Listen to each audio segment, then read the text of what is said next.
Superman has fallen, but you didn't see him choke, his cape trailing above him, a noose around his throat. Superman has fallen, but you didn't see him crash. You didn't see his hands shaking when she didn't have anything left. Superman has fallen, but you didn't see her fail. Her darkness overwhelmed her as she soon was overwhelmed. But until you soon forget her, you'll assume she's still rising, because Superman has fallen, and you didn't see a thing.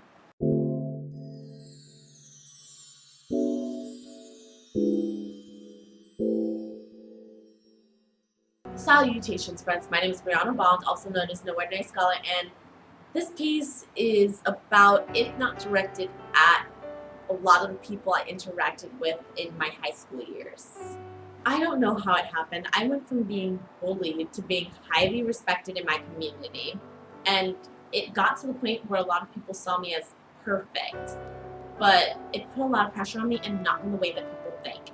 Like, I wasn't pressured to do well in school. I still didn't really care about my grades, and I wasn't too scared to fail. I did not like it, and there were some things that I just would not touch to avoid failing, but if it was something that I really cared about or something I was really interested in, then it was more important to me to try and to learn. No, what really got to me was how many people I felt like I was disappointing with my mental health, because it's hard when so many people are calling you perfect, but you still feel like you need to die.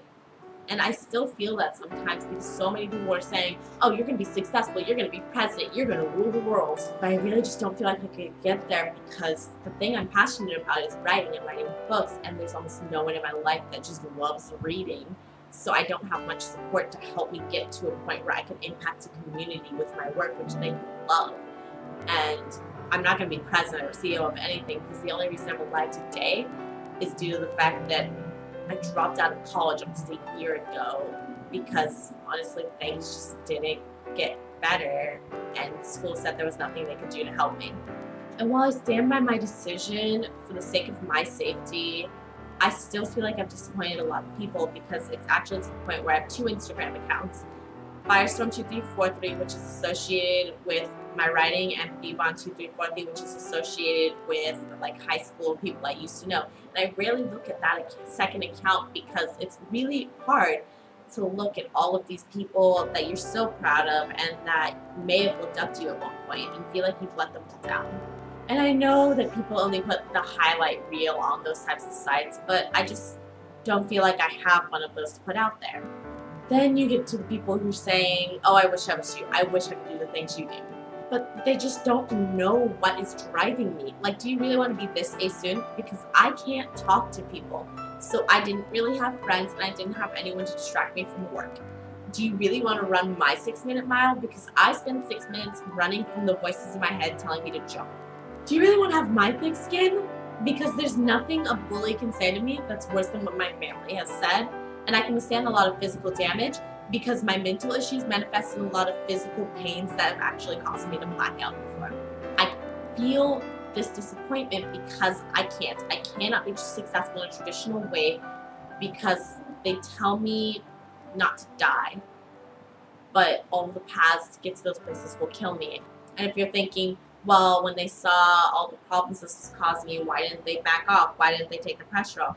Because I hide it. I make sure that they don't know. I smile, I make jokes, I focus on helping other people, so they literally do not see me being overwhelmed. And here is where the end of the piece comes in.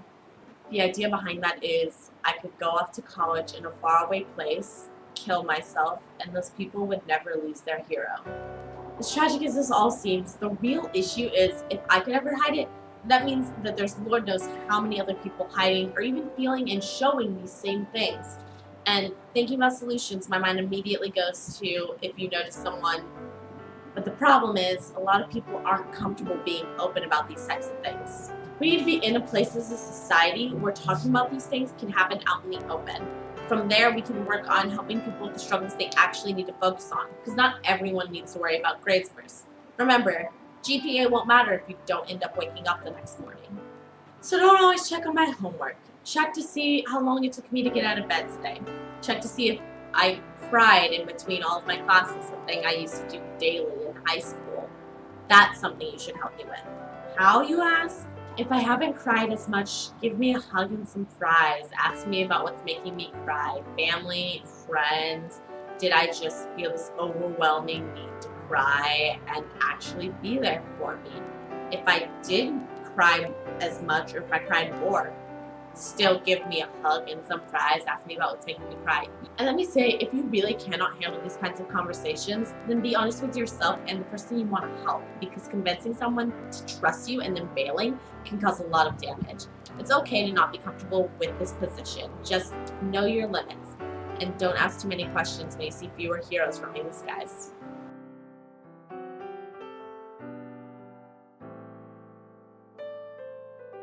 Thank you for listening. If you want to hear more from me, hit the subscribe button and check out my Instagram, Facebook, and noordinaryscholar.com, all of which are going to be linked down below. And if you really like what's going on here, please consider checking out my Patreon account. But until next time, valedictions, friends.